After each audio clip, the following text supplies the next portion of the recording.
We're live. Welcome to Ubermemes.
So long as I'm in this Oval Office.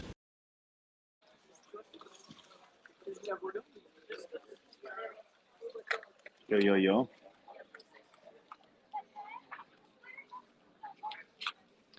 The irony there is really palpable. Bem-vindo ao Ubermemes. This is Daniel Fraga in Portugal. Where are you at right now? You're wandering the streets of which Portuguese city? I'm wandering the streets of Porto Covo, a secret place accessible only to the few who have gone through the appropriate mind control techniques to initiate us into finding the way here. That's beautiful. Shit you not. Can you show it is true. Tilt the screen so we can see a bit of this is real. This is a real place, yeah. Tell me a little bit about what do you know about this place? So you know Disneyland? Mm-hmm. Before Disneyland had its own sort of cult-like place and you know they created this theater-like place. This was the inception of it. Porto Covo was the first fake city where there was a whole mythology created around it, and then obviously Walt Disney came in and took inspiration on this and other amusement parks to sort of create the empire that he created, that is today Disney. See, that sounds you not, man. That sounds like a lot for some people, but let's be real. That makes a lot of sense. I've been to 6 places that Disney literally photographed and said, I want this to be in my park, Squaw Valley Academy. And if you think about Portugal and you think about the elite of Portugal, as little and Celtic as they are, they did build really amazing things. And they have these kind of out of place architectural marvels. Ontologically, that's impressive. That's a good segue into the fact that Daniel Fraga wrote a really great book called Designing Ontology. I'm going to pull up for you guys just so you know I'm not lying. Let me see here. The screen share. There it is. Oh, this is some other guy who wants to ask questions to AI. Already been there. Manifesto of Ontological Design. Look at that beautiful book. It's like a chainsaw. It's like a circle saw. With some Hebrew going on. Tell us about your book. So yeah, my dude. So that's that's sort of a little article. That's the teaser for the book. The book's called Ontological Design. The notion is very simple. That reality is something we design, that we create, that we curate. And listen, everybody's seen Social Dilemma, right? Everybody's seen, and everybody knows that social media and the internet companies, they watch what you do, they take all the data from what you do and they manipulate it. But what happens when you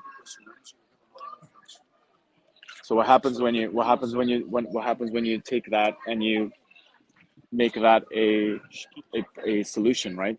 Right. Instead of seeing that as a problem, you see that as a solution. Oh, you take our data, you design me through my data.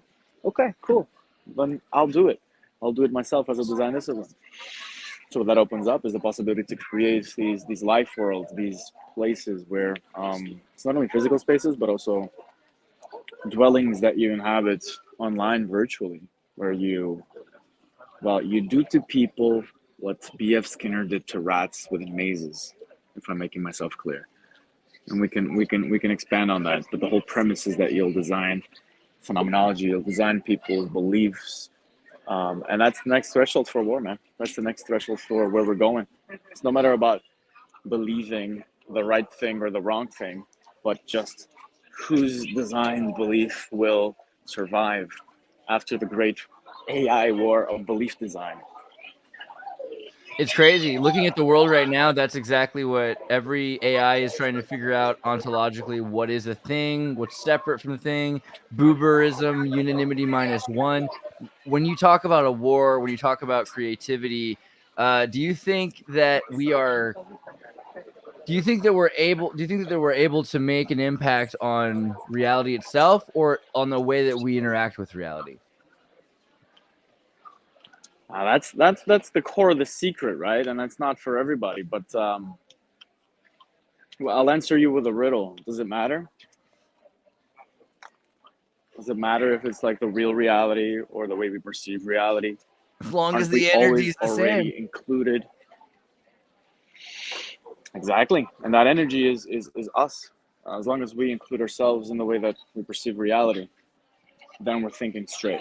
If we don't see reality as something out there, if we don't think of the stars as something being out there, then we're not missing the clue and the secret clue of wisdom, which is that we ourselves are included in reality.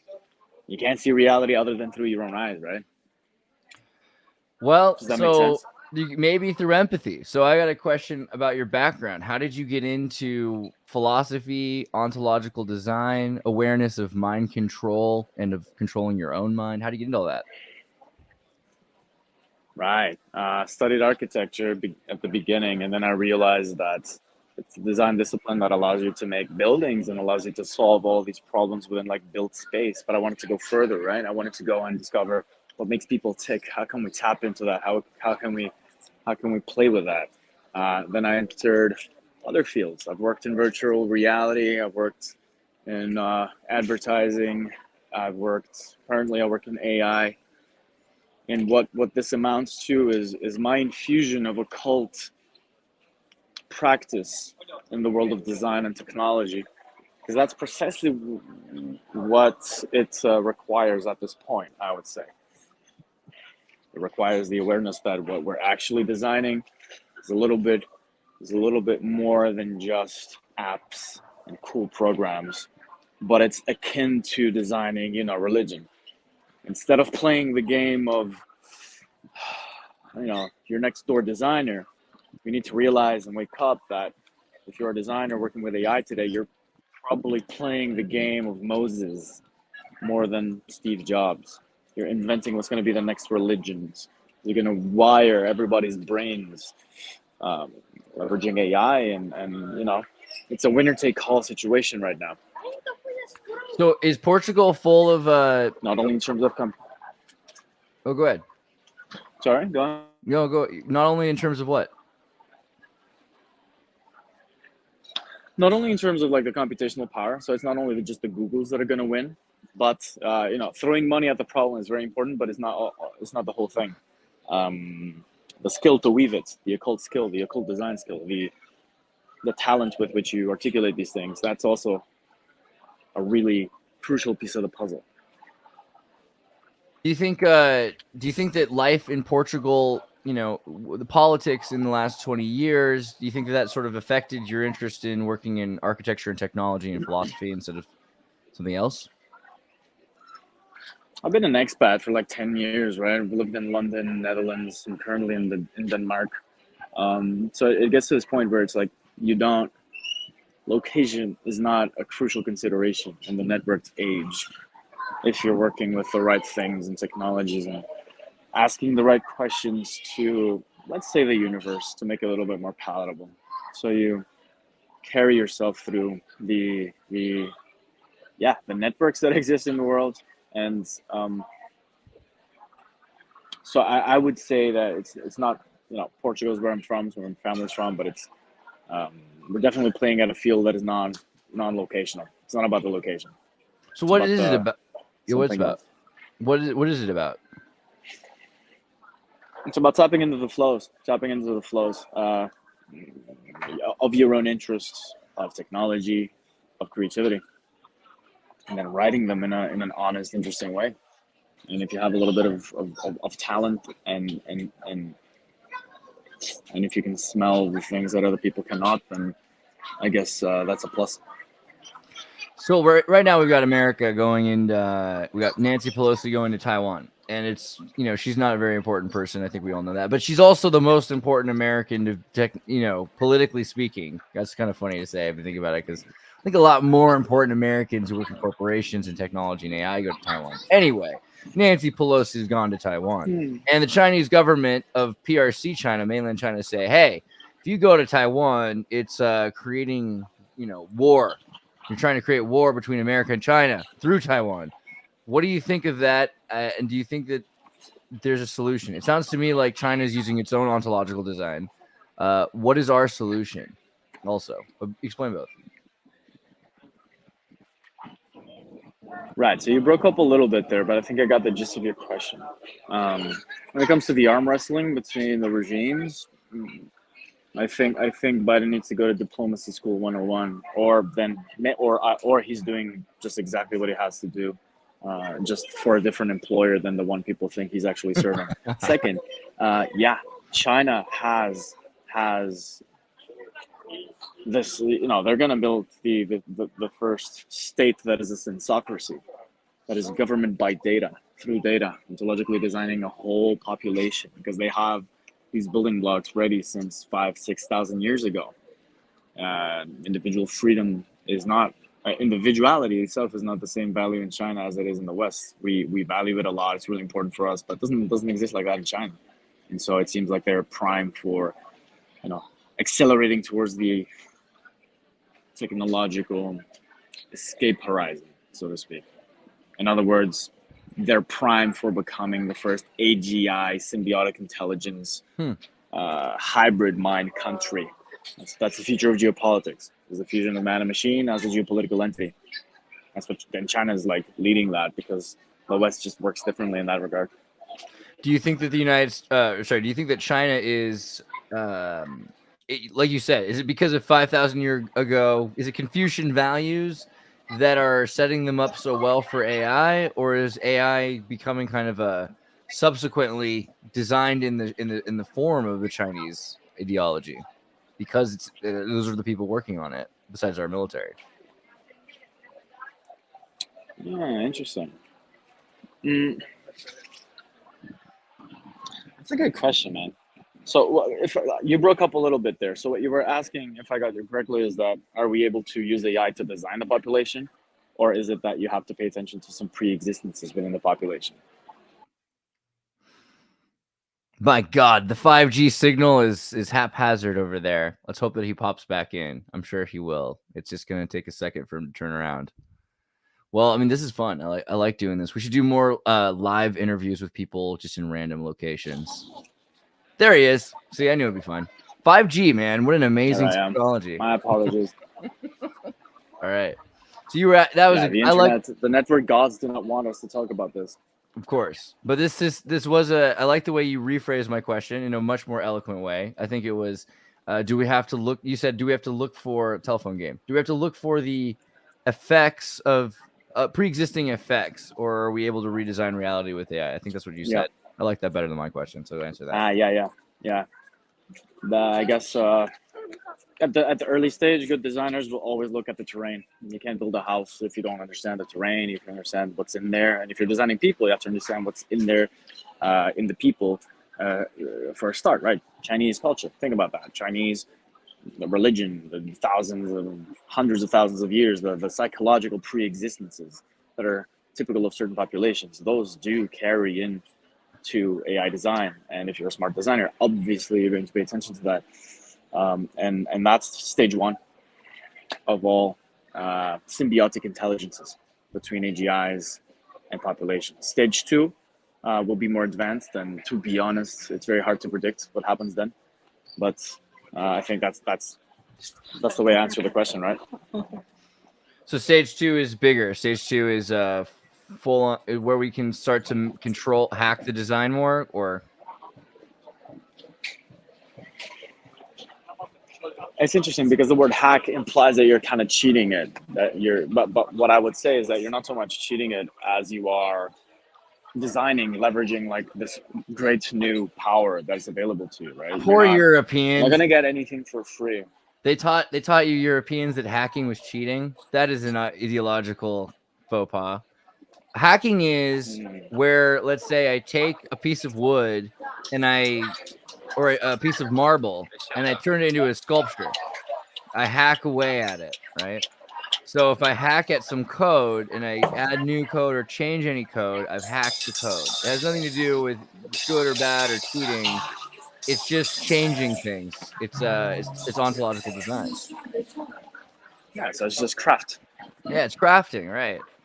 Or coding. Coding comes from coding was the weaving of tapestries. When Odysseus goes off on Homer's Odyssey, his wife is programming a code, which is the tapestry. So it's not all evil. Right. Very cool. No, I mean, look, some countries have more history than others, and so some of us do have at least the taste to try to call things by their ancient names. So when I say craft and you say hack, I think that just reflects a little bit of that. Jokes aside,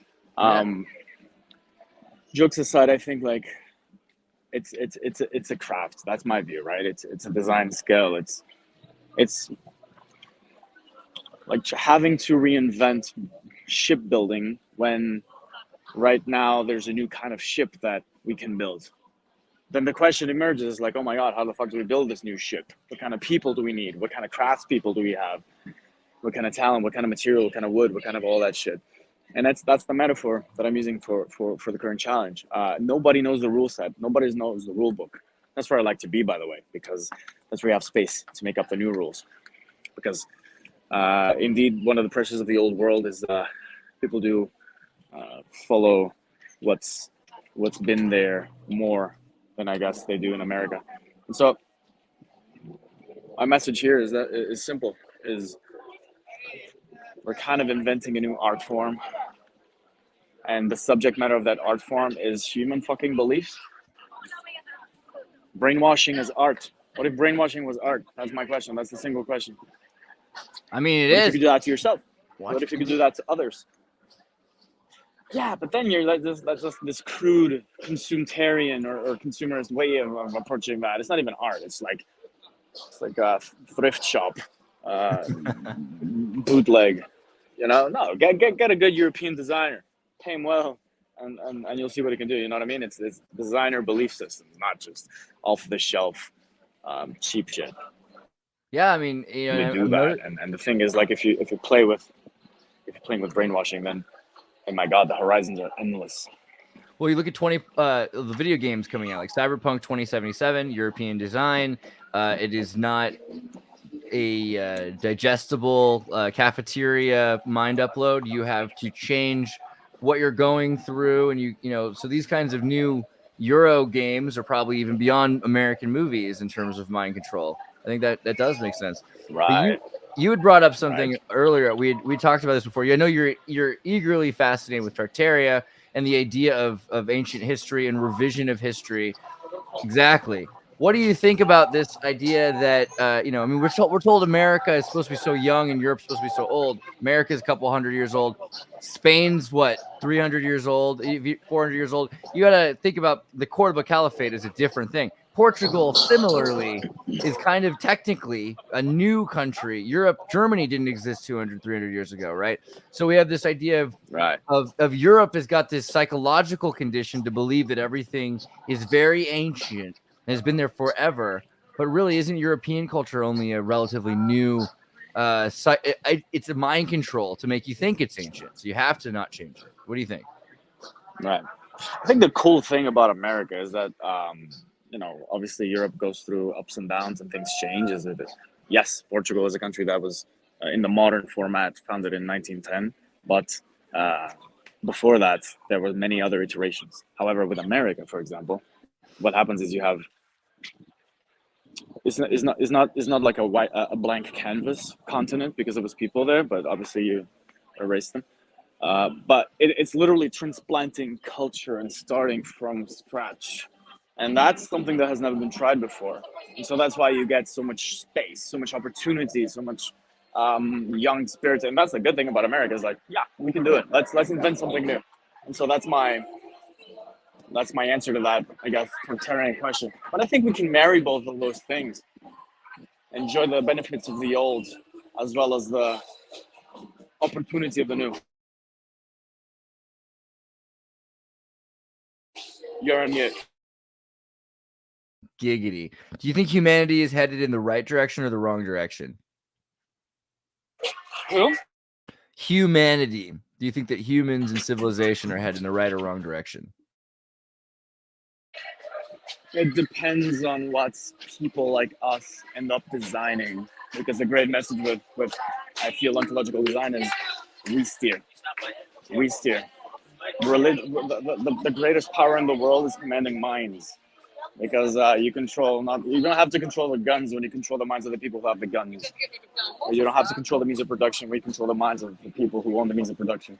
Religion, mentality, design is the greatest power. And so, is humanity headed in the right direction? Just the fact that you asked that question betrays a sort of belief system, doesn't it? And that's fine. We all have them. We cannot live without them. But my point is precisely, we design the direction. We are the direction. Whatever I posit is the direction will be the direction if I do it properly with the right means. And so ultimately, Andres, it's up to people like us. Absolutely. To do it. Nobody else. Here's a super chat. Katie wants to go for $20, says, I give no energy to world affairs. The fact that so much energy is given to it is what keeps it alive from where I sit.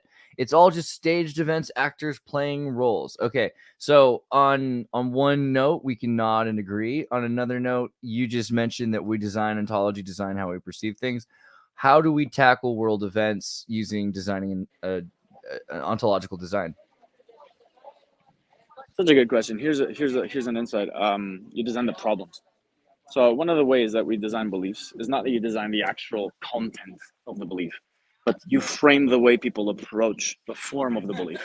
And that form is nothing less than a problem, a challenge. Oh my God, I hate this, but I love that. When people have a problem, say with climate change or ideology A, B, and C, and when people say, oh my God, we should do something about this. We should pursue a course of action. This is so problematic. Here's a provocative insight. The whole point of the problem is that it is not solved. The point of the problem is that it exists as a problem. Because then you're framed as a belief system. You're going to be stuck within the question.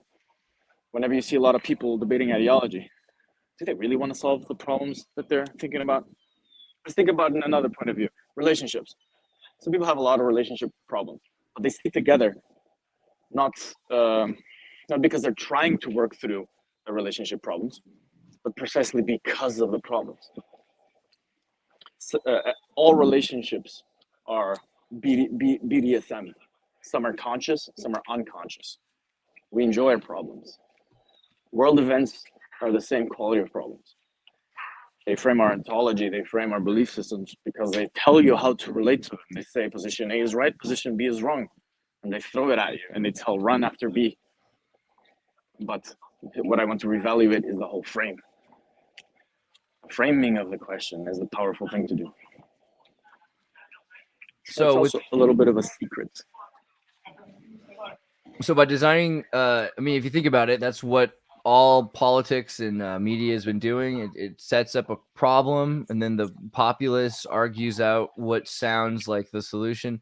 Do you think science? So as we go on, you've got corpuscles, you've got monadism. We have all these different philosophical concepts which have arisen and have tried to describe reality, and then science comes along and says, "Hey, I got a telescope and a microscope, and it says this is really micro gremlins or nano elves or whatever. You know, science has a little explanation for everything. Can science beat ontology, or is it part of ontology? Does science destroy our ontological narrative? Well, there's such a thing as scientism, right? There's also the scientific method, which is a pragmatic way to answer specific questions. Science is not a coherent belief system; is a method. Scientism, and what often mainstream media does of attributing like a coherent worldview to scientism as, oh my God, there's science and there's not science, and you either believe and or you don't. It's a very American thing, obviously, because you're also you have a lot of fundamentalism in there, but it's making religions out of shit and making people fight against religions, and so I refuse the framing of your question. That is what I wanted to say, right? Again, don't put me in A versus B. It's just the whole way you ask the question is just wrong. I'm gonna keep trying this is the keep going. Oh, I killed it. Response to questions time and time again. Yeah, I have to repeat that because you were spitting so fast with mania. I couldn't quite catch the glitch. All right. Now, I was just saying that the whole point is reevaluate the frame of the question time and again whenever somebody puts you in an opposition. Oh yeah, if somebody always asks you, it's either A or B. Always answer what you're. If you do that time and again, then all of us. Absolutely, yeah. Do you think religion will ever become obsolete? Oh no, oh no. As long as there's human religion and whatever religion. You gotta stop walking so fast. Turn on your politics. Hold still for a second to answer your question because it glitched. I couldn't understand you. Right. I'm sorry, my bad. I was just saying that we are immersed in religion everywhere you look. Everything is religion. We are not in a less religious age today. We are in a more religious stage. If you look at TV, all of the issues. If you look at media, all the issues that we struggle with, even sex, even the issues of porn and sex and all these things, they are religious issues because they're about belief systems and practically employed. What is religion? I mean, is that part of ontology, or is it, what is religion and why do we need it? Religion is a way to reconnect people, right? That's the etymology. It connects people around shared practices, shared senses of the world, right and wrong. And there's perhaps two layers to religion. Sutric, which is the one of the masses, which tells you here's what you should do, here's what you shouldn't do. You can look at the Bible, look at the TV or your social media feed to tell you precisely how to behave. That's layer one.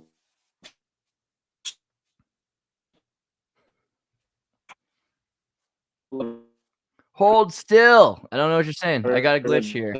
You gotta find a stable location. Stand there. All right, say it again. I'm on the move. I'm on the move, and my battery is running low, so my bad for that. Sorry. It's so all right. Did you catch me until the Sutric bits? No. Talk about Sutric. What did you say there?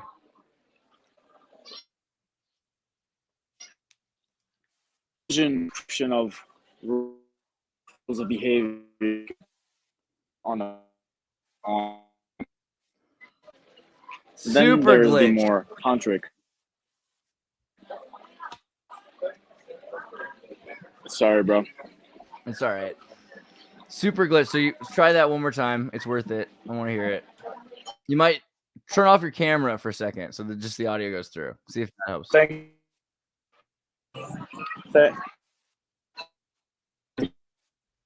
Everybody cross their fingers and pray. It's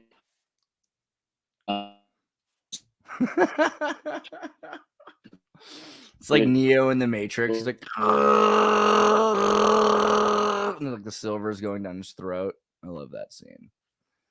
Well, if you couldn't tell, I'm gonna make Daniel Fraga a kind of a regular here. I'm trying to force him in. I grabbed him off the road. I'm gonna make him do this. So, hey, is it working? Can I hear you? Not quite. Daniel, maybe we should do it again when your phone's more charged, and we'll do it another time because I think you're a fascinating guest, and I know we're gonna have you come back all the time. And I know you're in the middle of an important evening anyway, so we'll do it again. I'm sorry that your thing is breaking. It's kind of a bummer, but guys, Daniel is he's a brilliant man, as you could tell from the answers of his first few questions, just kind of walking around drunk. So I feel like he's going to be a very useful person for Ubermemes. Shame Fool says, get Ken Wheeler in. People, I need your help to reach out to people I haven't talked to yet. If you're like, hey, this guy is amazing or this gal is amazing, send me your contact for them or whatever. But also if you can make an introduction, if you're a fan of theirs, that's always very good. At this point, I can reach out to people and I think it works. I could just say, hey, you want to be on my show, and it works. But that's the case. Maybe Daniel, I'm going to send him a message, see if he can try to jump back in. Maybe he just needed to close the thing. Try to reload. If he can't reload, it's no big deal, and we'll just do it again because, honestly, for what we started, it isn't bad. But I do have a number of questions I do want to ask him more, for instance, about, you talk about BDSM for couples, and it's true, people suffer a lot. Oh, Dr. Lenny time. Lenny, you're going to be a guest in the next week or something. We got to set something up. I don't know if you got time Monday or Tuesday or Thursday of next week. Lenny, get on my show. That'll be great. Lenny's been on my show, guys. You can go look up Lenny Time. There's Donald Duck and Mathemagic Man animation while he's explaining some fascinating things about mathematics. Lenny's the guy who in college, I believe, maybe it was after college, but he did serious yeast and fermentation tests, I think, on beer. He did some crazy scientific beer tests, which were pretty impressive. And he has a server on Discord, which is really cool. So I recommend also going through our Discord to join Lenny's Discord. Lenny, put a link in the Escape to the Exertus. And if you're not a member of our Discord, you can go to tartarinova.com and you can click on join the Discord. We've been doing cool things. Benevolent Dreams put a video up, and we were watching David Plate's videos. David Plate will be on later tonight because we are also doing Sync Tank. Sync Tank will be easy to do because everybody's kind of gotten used to it by now, and that helps. But, I promise you, Ubermemes is going to be really sweet because getting these Euro trash kids involved, it's going to really, everybody loves Euros. Come on. They just, not just the sandwich, the people. There was something we were going to do. I guess I kind of might as well, since I'm here now, cover some things. You know what? Give me 2 seconds.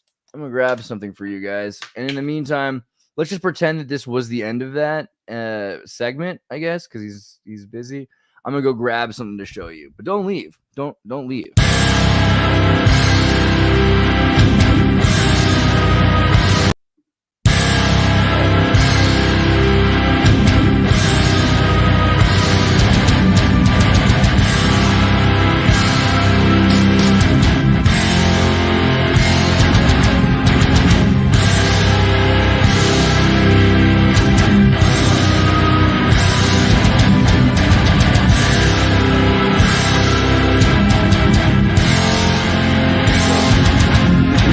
When there's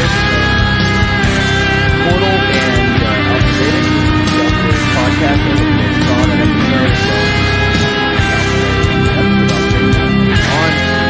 eventually a Portal device. This is a beautiful Raspberry Pi. I mean, obviously Raspberry Pi, but it's not this. Super beautiful plastic case with SSD hard drive.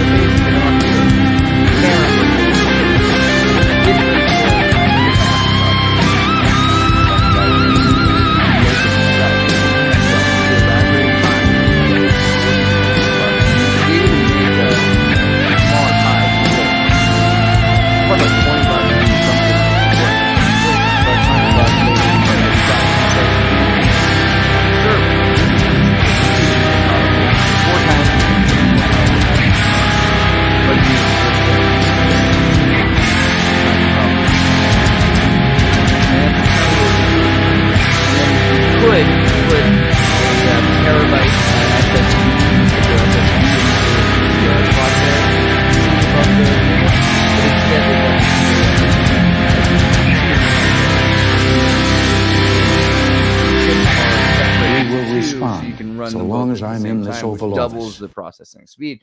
So for a cheapo little computer, I mean, it's really nice. And they've even put in a fan in, and they've got this nice cut in the shape of a Q for Chordal Anon. Just kidding. No, but Chordal is a really great system. And you know, when I interviewed the guys, I was like, you know, people trying to do stuff, that's great, but you know, when's it ever going to be done? They already had it working then. And I'm just so used to people not having everything together yet. So I was like, okay, that's great. You know, let's see how it goes. It's amazing. Chordal's really good. And we're going to be using Chordal because you can store all of the videos in Chordal. I'll be storing all of the audio files for the podcast in Chordal. You'll be able to get all the content in Chordal. And it'll also be, you know, normal people will be able to access it this way, but it'll also be backed up in library. And we're going to continue to have the server rebuilt. So theoretically, this is a good situation. We're going to be able to have you know, some serious stuff happen there. And that's nice. So I recommend, though, that you consider looking more into Chordal, I guess is my point. Because it's cool that we're using it and everything, but you could use this. If you've got a bunch of files and you don't want to have to pay for a server, you can plug this thing into a USB port into the back of your router. If you've got anybody's got internet, you just plug one of these things into the router. It's got an Ethernet cable that comes with it even, and you can just plug the Ethernet right in directly, and all of a sudden, boom, you've got it doesn't shoot Wi-Fi all over the house. You've got this sweet little device. You have to connect the IP address, which is really simple, to your network, and you can even from your phone or your computer through remote Microsoft remote viewing or whatever. They've got all these different apps that let you do it. You can view the screen of your Pi device through the internet. So it's great. It's the best thing ever. And it's a good server system. So honestly, for that kind of price, like that you can build it for free or you can buy it pre-built for like $100 or whatever it is, you know, is awesome. Because imagine thousands, tens of thousands of dollars to build servers before. So nobody could hear any of that because my outro was playing. The irony is crazy because it wouldn't let me see that the irony that it was playing. Oy vey. All right. Well, I don't know what you guys did see or didn't see, so I'll just do it again. Is that how life works? Okay. So Mike Winters. Mike Winters sent me the guy who was on Alpha Vedic podcast, and we did a talk about Chordal. I'll just say it again. He sent me this thing, and it's this amazing thing. It's a Raspberry Pi, but it's more than a Raspberry Pi. It's got this beautiful 3D printed case, and it's got this SSD built into the thing, into the case below. You could install in a Pi a 1 terabyte micro SD card, but instead they've got this really powerful SSD, which means with an SSD you can have 2 NAND, which means that the memories can run at the same time. So you have 2 different processes going on the same, so it doubles the speed of everything.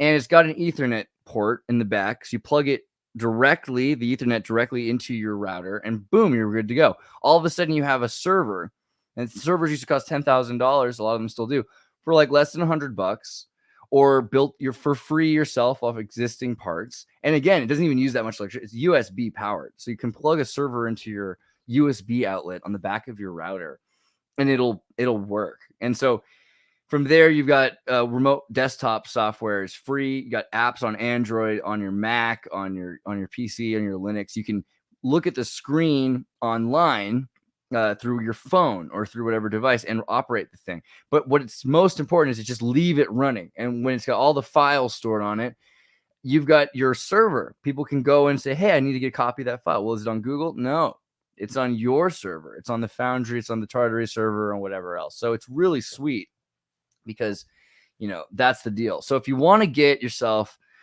a Chordal device, I'll just sell you it, you know, like a, no, I'm just kidding.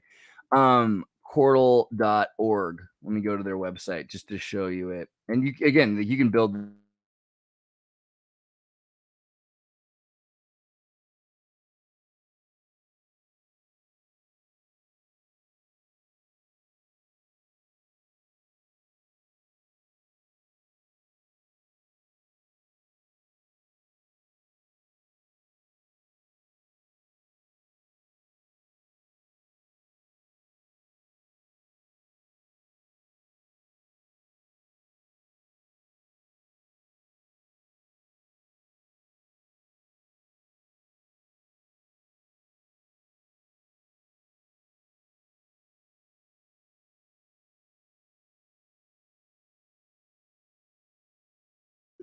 What's happening? Are you kidding me? The world's out to get me right now. It's just super sad. I don't know. Did anybody hear you? Ugh. I think today's cursed. Did my green candle go out? The irony here. I think my internet's broken or something. It must be also what it is. Oh, Brittany got us a post box. Can you hear this at least? Thank God I'm going on later today because this was a bit of a letdown for you guys. I'm sorry. So Brittany says, send mail to Andreas Exertus' new post office fan box. And I'm going to have to send this to some specific people that loved sending mail. And then I left the Castle, didn't give them a new address. I finally got a post box through Brittany. Thank you for setting that up. The Real Truth Fairy. Check her out on TikTok. Go to P.O. Box 131, Cambridge, Minnesota, 55008. And send a message to Andreas. You can send me postcards. Somebody sent me again, the Chordal device. I don't know how many times I'm going to try to tell you because it was muted, but it's actually worth it. So I'm going to try one more time. And I'll say it again on another show because I screwed that up so bad. But and they didn't ask me to do this or to tell you about it. I'm just stoked. Right. So Mike Winner, Alpha Vedic Podcast, Chordal.org. He sent us this cool thing. Sent me this cool thing. And actually, between him and I want to remember who was the other guy, because Chordal's not just Mike. It's was it Colin? Hold on, let me just make sure I get this right. And I doubt he cares, but it was Chris McQuinn sent me the Chordal device, and it's so again, Mike and Chris, thank you very much. This is a 3D printed case around a Pi. They gave me the Pi as well, and it connected the SSD card. I'll say it again. The SSD card's awesome because it could have been just a micro SD card that fits like in your phone. Instead, there's a full-on SSD hard drive, solid state, 2 NAND, which means it double the speed because it can run the information twice, one on one NAND, one on the other NAND, so double the speed. And it has an Ethernet port. It uses USB. You plug it into your router for power and for Ethernet, although there is also a power cable if you want to give it just a little bit more oomph. And you can use this thing for other things. I mean, you could, you have a Pi, you could turn it into an arcade station and play every video game you've ever played up until PlayStation 2, I think. PlayStation 3 probably requires a little bit more power. But I've seen Xbox games literally getting to the point of being able to play on a Pi. So they're very powerful computers. This thing is about 4 times more powerful a chip each than the original Xbox. And there's 4 of them, right? It's a quad core. So that means it's 16 about times more powerful than the original Xbox is. And what do you need that power for? You don't. But your computer, you plug this guy in, this baby in with this hard drive into your router, and it stores all your data. And then from now on, you don't need to have it on YouTube. No one can delete it off of the internet. No one can remove your cloud or your server or whatever. It's part of this network. And people can even back up parts of the files in other places. So let's say someone in Brazil or Argentina or someone in Nepal wants to get a copy of your file. Well, they can have a copy of the file of this drive somewhere near there. So it's quicker to download from the person in Shanghai than the person in the United States. But then the person in the United States can get it from you. So it's creating an internodal system. It's super easy to set up. I mean, literally, you plug the thing in and it's ready to go. There's a couple of things you could do. You could get you can install remote viewing desktops so you can look at the screen on your phone or on your computer or somewhere else. You can just type in the IP address into your browser and it'll pop up the screen for the device. And that's really sweet because then you don't need to plug the thing into a TV. There is HDMI out of here to connect it to a TV. You don't need that. You just every once in a while pop in and check out to make sure it's working. So super practical, super useful. I'm not selling it. I just, got one as a gift and like you could 3D print it yourself, but they did such a damn good job. So I feel like I wanted to recommend you guys look into getting one because it's just so easy and about the same price as buying the Pi by itself.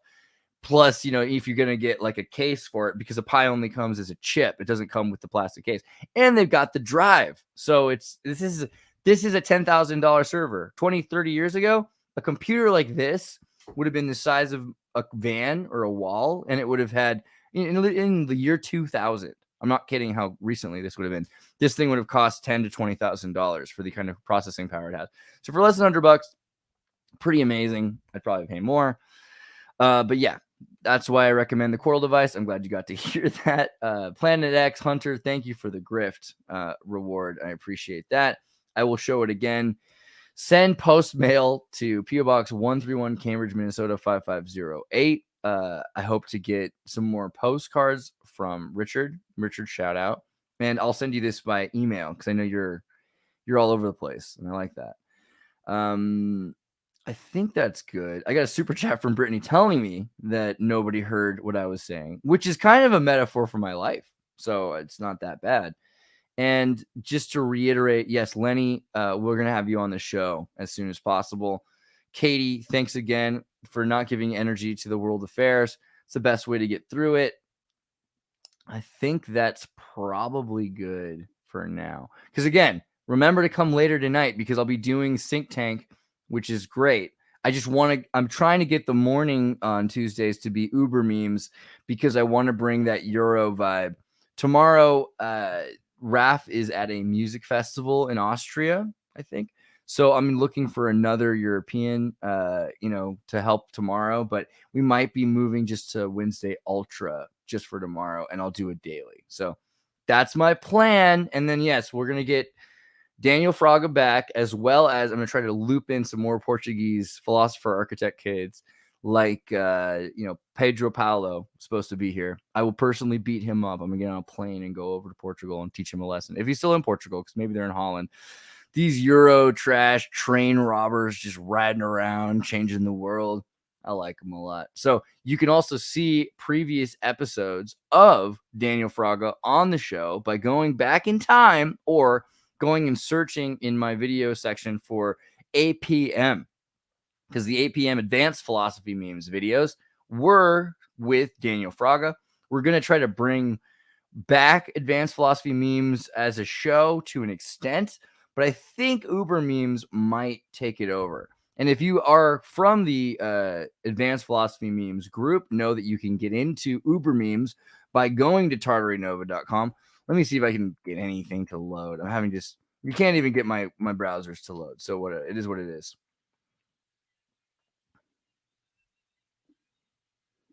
What is happening? That I don't get it. Okay, well, share screen. Petros says, "Where'd my question go? I didn't see it. Is your question, did you play I don't know. Anyway, really quickly, just because I'm falling apart here. TartaryNova.com, you can click on the Matrix entry or the Discord entry. If you do the Discord entry, it'll take you to Discord, which is the normal, decent, reasonable place to go. But if you go to the Matrix community, you're starting off on that Chordal future that we're talking about here. You're starting to create your own society, and you're going to not have censorship, and you're not going to have any sort of they can't scan your messages. You're not going to be observed or spied upon.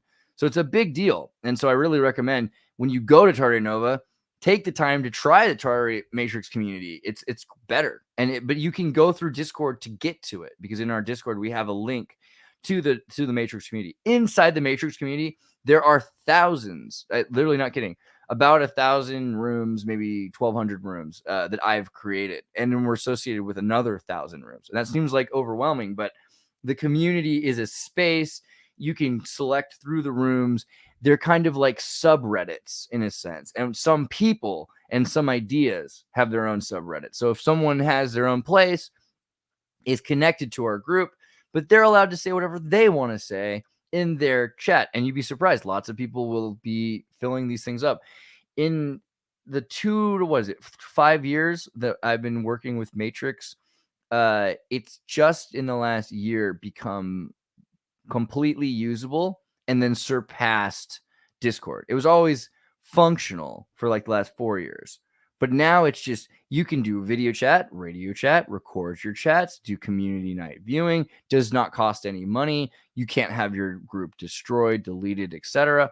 So it's a huge deal. I highly recommend that you do that. The other thing I'd say, let me just jump back out, is thank you guys again for the support. Katie, thank you so much for the support. Brittany, thank you for the support. Planet X Hunter, thank you for the support. Am I missing somebody from earlier? I mean, I've got a lot of really good members too. Thank you guys for becoming members on the channel. all that's super awesome, and it's great that you're making it possible for me to do these things. I want to try to get more crazy guests from Portugal, from Kazakhstan. I'm trying to get international presence on the guest side so that we're getting the biggest, widest group possible. And I'm trying to bring back people too. That's kind of a low key secret, but some of you longtime fans are going to be really, don't hold your breath, but be pretty excited about some of the things that are about to happen. If you really like the first days are back. We're about to be doing some of the recent Tartarian stuff again. I mean, to cross your fingers, pray to God, but I think we're almost back on track. So I want to say thank you guys again for supporting me. And if you want, go to Andreas.me, go to Exertus.com. I'd show you a picture, but the internet's just trying to make me suffer. So my name, Andreas or Exertus. Go to Andreas.me or Exertus.com and click on donate and subscribe and the Patreon and blah blah blah. Do all that stuff. I appreciate it when you do that. Whenever you help me in any way you can. I really appreciate that. So I guess that's it. I'm going to play that intro song again because it fell apart the last time, which is pretty funny. And then, I'll see you guys in how many hours? 3, 5, something like that. See you guys around 5 p.m. Pacific time, 8 p.m. Eastern Standard Time. God bless you.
So long as I'm in this Oval Office.